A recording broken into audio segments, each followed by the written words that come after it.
बढ़ेंगे। Hi friends, मैं अमरेश कुमार सिंह। इस वीडियो में हम लोग क्वेश्चन नंबर 172 से आगे बढ़ेंगे। पिछले वीडियो में हम लोग 171 तक क्वेश्चन कर चुके थे। अगर आप लोग नहीं देखे होंगे तो डिस्क्रिप्शन में लिंक दिया हुआ है, आप पिछले वीडियो को देख सकते हैं। चलिए आगे बढ़ते हैं।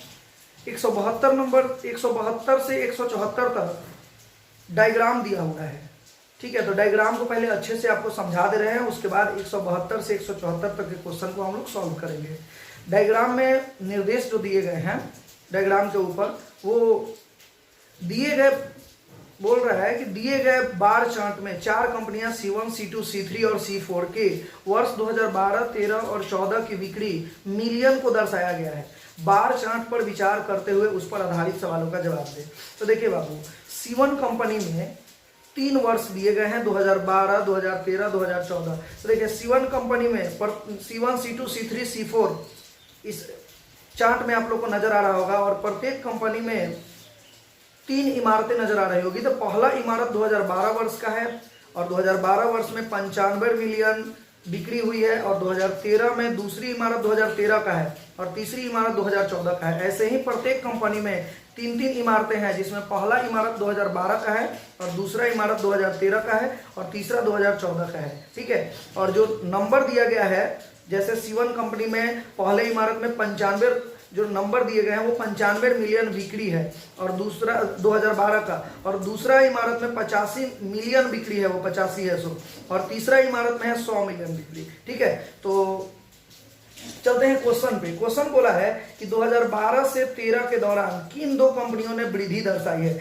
अब देखिए 2012 से 13 के दौरान, यानी पहला दोनों इमारत को उठाना है, क्योंकि पहला इमारत 2012 का है, दूसरा 13 का, तीसरा 14 का। तो 12 से 13 के दौरान किन 2 कंपनियों ने वृद्धि दर्शाई है। तो पहला कंपनी तो आंसर नहीं होगा, क्योंकि 95 है, 2012 में 95 मिलियन बिक्री है, 2013 में 85 है, तो यहाँ तो कमी दर्शाई गई है। C2 में भी कमी है, क्योंकि देखिए 150 है और 140 है, कमी दर्शाई गई है। C3 में देख रहे हैं कि वृद्धि दर्शाई गई है, 125 मिलियन है और 130 है, तो यहाँ वृद्धि दर्शाई गई है, तो ये आंसर होगा। और C4 में है 100 मिलियन है 2012 में, और 110 मिलियन 13 में, तो यहाँ भी वृद्धि दर्शाई गई है। तो यहाँ 2 कंपनियां जो होगी वो C3 और C4 आंसर होगा। तो पहला 172 नंबर का तो ऐसे मुंहजबानी ही आंसर हो गया आपका।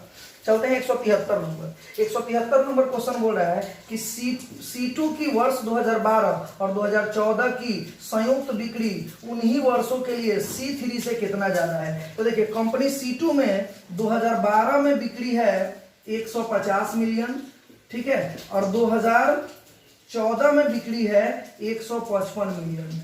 अब इन दोनों को क्या कर लेंगे, जोड़ लेंगे। तो जोड़ेंगे तो 5 5 10 के 0 हासिल है, 305 मिलियन हो जाएगा आपका C2 कंपनी का 2012 और 14 का। और C3 से कितना ज्यादा है बोला है, तो कंपनी C3 में 2012 और 14 का लेंगे, तो 2012 और 14 का लेंगे C3 कंपनी में, तो यहाँ पे 125 और 135 ये दोनों जोड़ लेंगे, तो 5 5 10 के 0 हासिल है, 3 2 5 1 6 और 1 1 2 260 मिलियन ये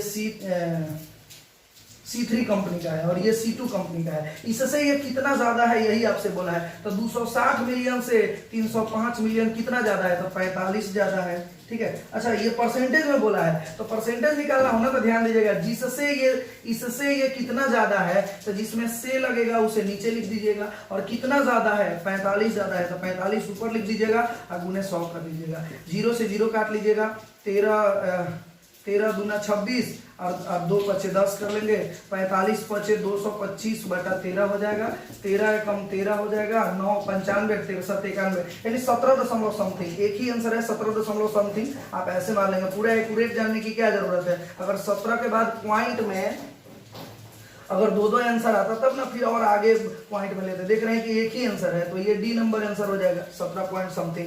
तो ये 173 नंबर हो गया आपका। 174 नंबर क्वेश्चन देखते हैं।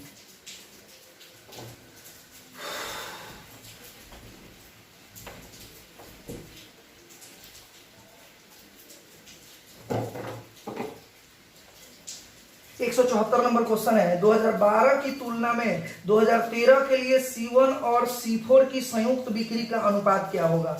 देखिए बाबू, 2012 की तुलना में, ध्यान से क्वेश्चन को पढ़िए, 2012 की तुलना में 2013 के लिए C1 और C4 की संयुक्त बिक्री का अनुपात पूछा है। यानी कि 2012 में और 2013 में संयुक्त, 2012 और 13 का अनुपात पूछा है, वो भी C1 और C4 की संयुक्त बिक्री का। तो C1 प्लस C4 यानी दो कंपनी के संयुक्त बिक्री 2012 में और 2013 में यह C1 और C4 का रेशियो आपसे पूछ रहा है। ठीक है, तो बताइए बाबू, यहाँ C1 और C4 का 2012 का देखिए, C1 कंपनी में 2012 का क्या है अनुपात, क्या है 95 मिलियन जो है वो कंपनी C1 में 2012 में बिक्री हुआ है, और C4 में 2012 में ही C4 में 100 मिलियन हुआ है। तो इन दोनों को जोड़ लेंगे तो ये हो जाएगा आपका 195 मिलियन। ठीक है, और 2013 में कंपनी C1 में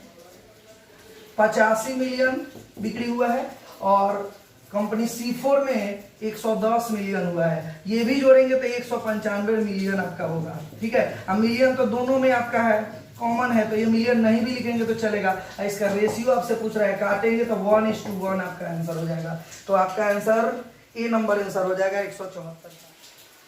175 नंबर क्वेश्चन देखते हैं। यदि दो अंकों का योग 9 है तथा दहाई के अंक इकाई के अंक का अंतर, दहाई का अंक से इकाई के अंक का अंतर 1 है, तो दो अंकों वाली यह संख्या ज्ञात कीजिए। ध्यान दीजिए बाबू, जहां पूछेगा कि वह संख्या कौन सी है उसे ऑप्शन से डील करेंगे। बस ऑप्शन देख लीजिए क्या क्या है, आपके आगे ऑप्शन होगा ही। 45 ऑप्शन है, यहाँ पे 63 ऑप्शन है, 54 है, और डी नंबर ऑप्शन है 72। ठीक है, जब भी बाबू संख्या पूछेगा ऑप्शन से डील कीजिएगा। या एक और बात, दो अंकों की संख्या, कोई दो अंकों का योग बोले या दहाई का अंक इकाई का अंक ऐसा कुछ भी बोले और संख्या पूछ रहा हो तो उसे ऑप्शन से डील कीजिएगा। बहुत ही आसानी से मुंह जबानी आपका आंसर आ जाएगा। नहीं तो ऐसे लिख के बनाइएगा तो बहुत लंबा जाएगा और टाइम भी ले लेगा। देखिए कैसे बनाते हैं। तो एक दो अंकों का योग, दो अंकों के योग आपका 9 है, तो बोलिए अगर पहला आंसर सही है तो दो अंकों के योग जो होने चाहिए वो 9 होने चाहिए। तो यहाँ पे दोनों अंक को जोड़िए, 9 हो रहा है, यानी पहला तो रूल फॉलो कर रहा है, लेकिन इसे देखकर आंसर नहीं मार देंगे। ठीक है, अभी दूसरा रूल भी फॉलो करना जरूरी है। आगे, दहाई के अंक से इकाई का अंक का अंतर 1 है, यानी दहाई के अंक से इकाई के अंक, इकाई दहाई, तो देखिए दहाई के अंक से, ये दहाई का अंक है और इकाई का अंक 1 अंतर है, माने 1 कम है बोल रहा है। तो बोलिए दहाई के अंक से इकाई का अंक 1 कम बोल रहा है, लेकिन यहाँ 1 ज्यादा है, इसलिए दूसरा रूल फॉलो नहीं कर रहा है, इसलिए ये ऑप्शन नहीं होगा। ठीक है, तो अब दूसरे पे चलते हैं कि ये आंसर सही है कि नहीं, क्योंकि चारों में से कोई एक आंसर सही है, बाकी सब गलत है। तो दोनों रूल जो फॉलो कर जाएगा वो आंसर सही हो जाएगा, बाकी दोनों रूल कोई फॉलो नहीं करेगा एक को छोड़ के। ठीक है, तो देखते हैं कौन दोनों रूल फॉलो करता है, वही आंसर हो जाएगा। ठीक है, तो देखिए इसका भी योग 9 ही है, 6 व 3 9, ये भी लग रहा है कि सही है, लेकिन दूसरा रूल फॉलो कराइए कि दहाई के अंक से इकाई का अंक, ये इकाई दहाई है, तो दहाई के अंक से इकाई का अंक 1 कम होना चाहिए। यहाँ पे देखना कि 3 कम है, इसलिए ये भी ऑप्शन गलत है, ये दूसरा रूल फॉलो नहीं कर रहा है। यहाँ पे आते हैं, इसका भी योग देख रहे हैं कि 5 4 9 सही लग रहा है। दूसरा रूल फॉलो कराते हैं, इकाई दहाई के अंक से इकाई का अंक 1 कम होना चाहिए, और है यहाँ दोनों रूल फॉलो हो रहा है, ये आंसर आपका सही है।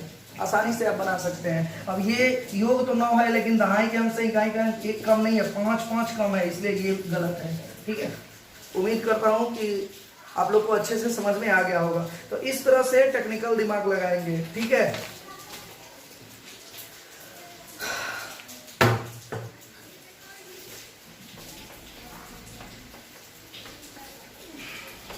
अब अगला क्वेश्चन देखते हैं। अगला क्वेश्चन 176 नंबर क्वेश्चन है, क्यू ने एक मेज 13,500 रुपए में खरीदी, खरीदारी यानी सीपी बोल रहा है 13,500। ठीक है, और 11,000 में उसे बेच दी, यानी एसपी दिया हुआ है आपका 11,000, ये विक्रय मूल्य है, ये क्रय मूल्य। ठीक है, तो उसकी हानि प्रतिशत बताइए। अरे भाई हानि प्रतिशत, ये तो बहुत आसान क्वेश्चन है। हानि प्रतिशत बराबर फॉर्मूला होता है बाबू हानि अब बटे क्रैमूल, हमेशा नीचे क्रैमूल, और गुने में होता है 100। ये आप फॉर्मूला अभी लिख रहा हूँ, आप मुंहजबानी सीधे हानि देख लीजिए कितने की हो रही है, तो हानि इसमें से इसे घटाएंगे पता चल जाएगा 2500 की हानि हो रही है, बटे क्रैमूल कितना है, तो क्रैमूल है 13,500, और गुने में हो जाएगा 100। फास्ट कैलकुलेशन कीजिए, बन जाएगा 5 दूनी 10, 5 सत्ते 35, 50 25, 27 से अब इसमें भाग लगेगा, 27 से कम 27, 23 बचेगा 230, 27 8 216 होता है, फिर 14 बचेगा 140, पॉइंट देंगे 27 5 135 यानी 18 पॉइंट समथिंग, देख रहे हैं कहाँ है 18 पॉइंट समथिंग, 18.51 देख रहे हैं 18.5। आगे क्या जरूरत है करने का, एक ही आंसर है, आगे देखने की भी जरूरत नहीं है, पूरा फुल सॉल्व करने की जरूरत नहीं है, बस मिल गया ऑप्शन, आगे बढ़ेंगे। तो ए नंबर आंसर आपका हो जाएगा 176 का ए आंसर होगा। उम्मीद करता हूं आप लोग को समझ में आ रहा होगा बहुत अच्छे से।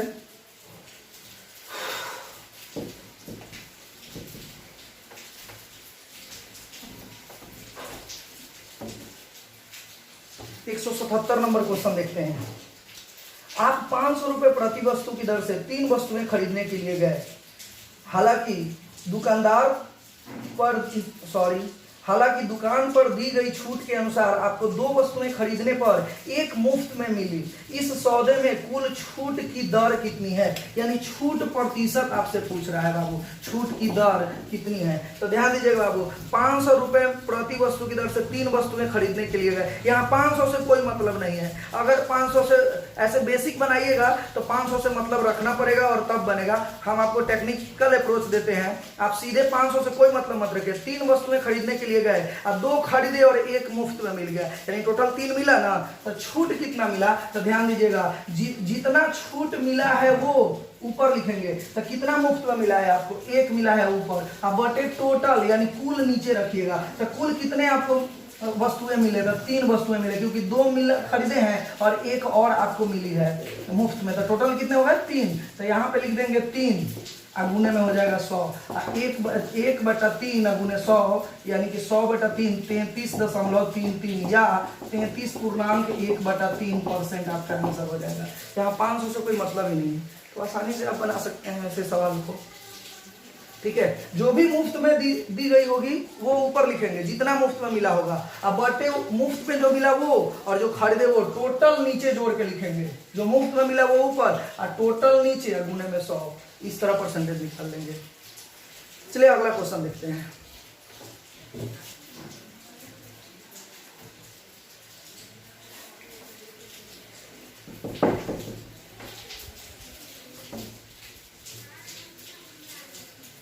एक 178 नंबर क्वेश्चन, यदि थीटा बराबर 30 डिग्री तो tan square theta plus cot square theta का मान पूछा जा रहा है।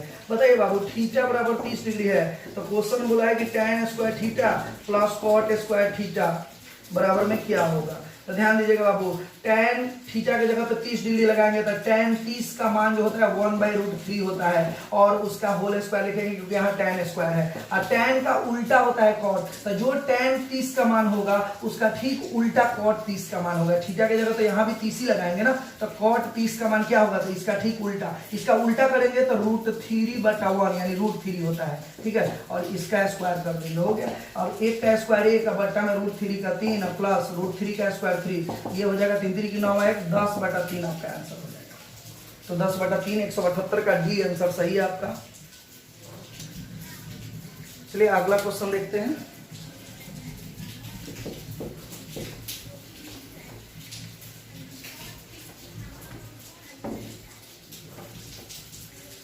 एक 179 नंबर क्वेश्चन, यदि 3a बराबर 179 नंबर क्वेश्चन है बाबू, 3a बराबर 2b बराबर c हो तो a/b/c का मान आपसे पूछा जा रहा है। ठीक है, तो इसका डायरेक्ट आपको मैं टेक्निक बताता हूं।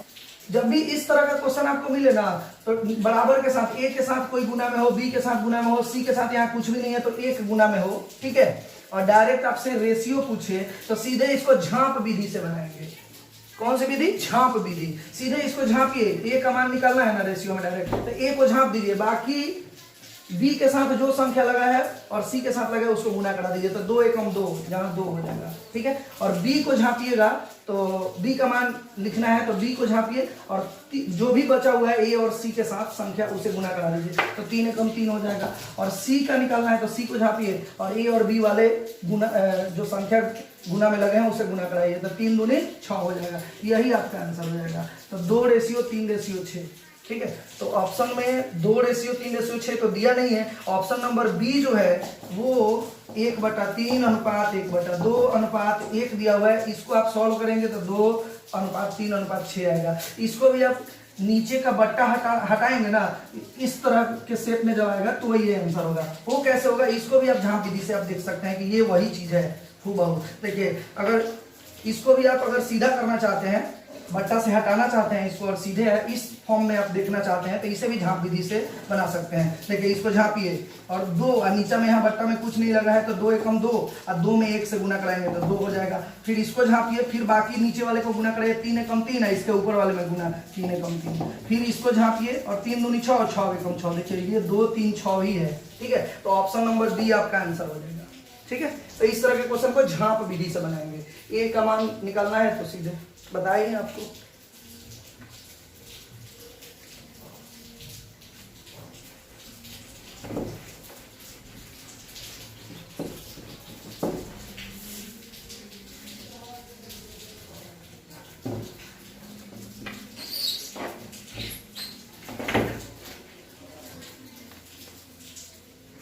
चलिए 180 नंबर क्वेश्चन देखते हैं।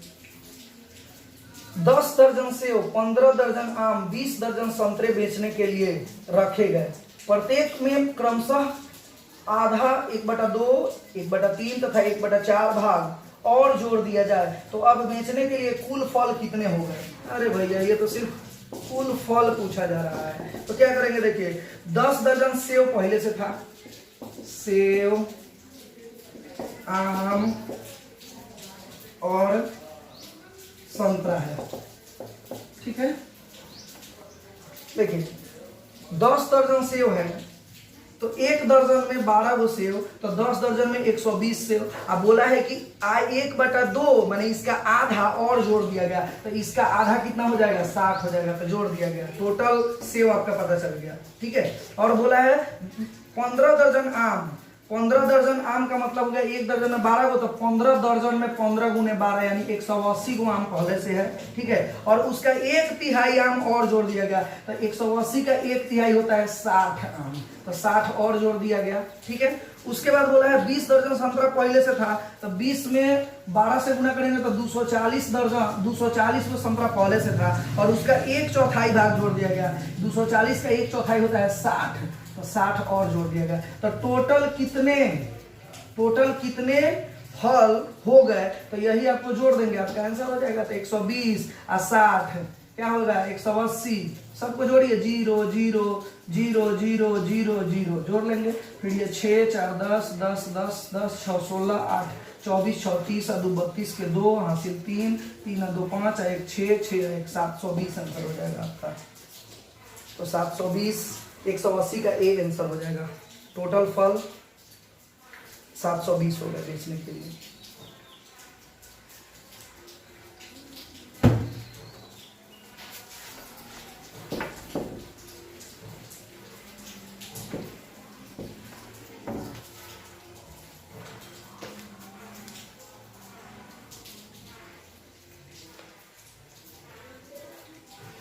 एक 181 नंबर क्वेश्चन देखते हैं। एक व्यक्ति 3 किलोमीटर प्रति घंटे की गति से चलता है। वह आधे रास्ते में पहुंचने के बाद वह अपनी गति को दुगनी कर लेता है, ठीक है। वह 5 घंटे तक चलता है। उसके द्वारा तय की गई कुल दूरी कितनी है। ध्यान दीजिएगा भैया, कुल दूरी यानी दूरी बराबर फॉर्मूला होता है पूरा चाल गुने समय, ठीक है। अब यहाँ पे देखिए, शुरू में जो चाल था 3 किलोमीटर प्रति घंटा था, पहले चाल था 3 किलोमीटर प्रति घंटा, और कुछ आधे रास्ते चलने के बाद उसका चाल दुगना हो गया, यानी आधा चलने के बाद, जैसे देखिए मान लीजिए कि यहाँ से यहाँ एक डिस्टेंस है, पहला डिस्टेंस आधा चला, यहाँ मिड पॉइंट है तो पहले चला 3 किलोमीटर प्रति घंटा से, ठीक है, और आगे आधा रास्ता चलने के बाद उसका स्पीड दुगना हो गया, माने 6 किलोमीटर प्रति घंटा से चला। तो यही पूछा जा रहा है कि ए से बी की दूरी कितनी है, ठीक है। तो ध्यान दीजिएगा, दूरी बराबर चाल गुने समय होता है, लेकिन चाल ए वो रहेगा तब ना चाल गुने समय कर लेंगे। टोटल टाइम जो लगा है जाने में 5 घंटे का लगा है, तो एक चाल रहता था तुरंत चाल में समय से गुना करा तो दूरी आ जाता, लेकिन जब भी 2 चाल दिया रहे, ठीक है, और समय एक दिया है, ये तो सही है, यहाँ 5 लगा देंगे, लेकिन 2 चाल दिया रहे उसे एक चाल में कन्वर्ट करना हो तो औसत चाल निकालते हैं, ठीक है। औसत चाल का फॉर्मूला होता है भैया 2xy, ठीक है, अब बटा x प्लस वाई होता है, ठीक है। इंटू में अब इस टाइम है तो टाइम लिख देंगे पहले, अब यहाँ पे पुट कर दीजिए 2 गुने x के जगह पे वो 3 और y के जगह पे डबल हो गया है तो 6 बटे 3 प्लस 6 और गुने में हो जाएगा समय कितना 5 हो जाएगा आपका 2 गुने 3 गुने 6 और बट्टा में 9 और गुने में हो जाएगा 5, 3 3 की 9, 3 दूनी 6, 5 दूनी 10, 10 दूनी 20 किलोमीटर आपका आंसर हो जाएगा। समझ गए आप लोग? जब भी ऐसा क्वेश्चन मिले तो दूरी पूछे और 2 चाल दिया रहे या टोटल टाइम दिया रहे, ठीक है, तो 2 चाल को एक चाल में कन्वर्ट करने के लिए औसत चाल निकालेंगे। वो औसत चाल होता है 2xy बटे x plus y into time एक सिंगल दिया हुआ है 30 हो गया। अब x के जगह पे एक चाल पुट करेंगे और y के जगह दूसरा चाल पुट करेंगे, और 2 तो ऑलरेडी फिक्स है ये, और x प्लस वाई गुने टाइम, इससे आप आराम से बना लीजिएगा। उम्मीद करता हूँ समझ में आ रहा होगा आप लोगों को। अगला क्वेश्चन देखते हैं।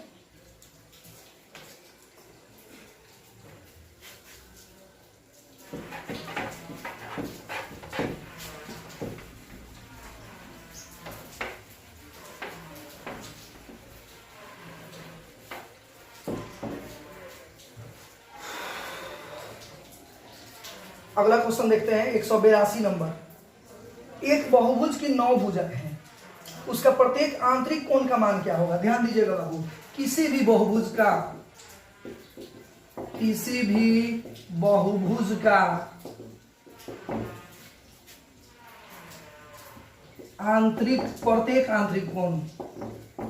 प्रत्येक आंतरिक कोण बराबर फॉर्मूला होता है n-2 इंटू 180 या बाई में n होता है, ठीक है बाबू, ये ध्यान रखिएगा। प्रत्येक कहेगा, प्रत्येक आंतरिक कोण का बट्टा में n करेंगे। कहता अगर कि किसी भी बहुभुज का आंतरिक कोण का कुल योग कितना है, प्रत्येक नहीं बोलता था, n खाली हटा दीजिएगा, n-2 इंटू 180 कर दीजिएगा, कुल आंतरिक कोण का मान आपका आ जाएगा। प्रत्येक बोलेगा तो बट्टा में n कर दीजिएगा। जहां पे n भुजाओं की संख्या है किसी बहुभुज के, तो यहाँ पे देखिए 9 गो भुजाएं हैं, जहां n भुजाओं की संख्या है। अब बताइए n 9 गो भुजा है तो n की जगह 9 हो जाएगा, 9 में से 2 गया, 9 माइनस 2 है 180, अब बट्टा में हो जाएगा कितना 9, 9 से काट लेंगे, 9 दूनी 18। अब देखिए 9 में से 2 गया 7, 20 सते 140 डिग्री प्रत्येक कोण आ जाएगा, आपका आंसर हो जाएगा 182 का ए आंसर हो जाएगा। उम्मीद करता हूं आप लोग को ये समझ में आ रहा होगा। जितना भी मैं ये क्वेश्चन बताया आप लोग को अच्छे से समझ में आ गया होगा। इस वीडियो में इतना ही रहने देते हैं, मिलते हैं अगले वीडियो में।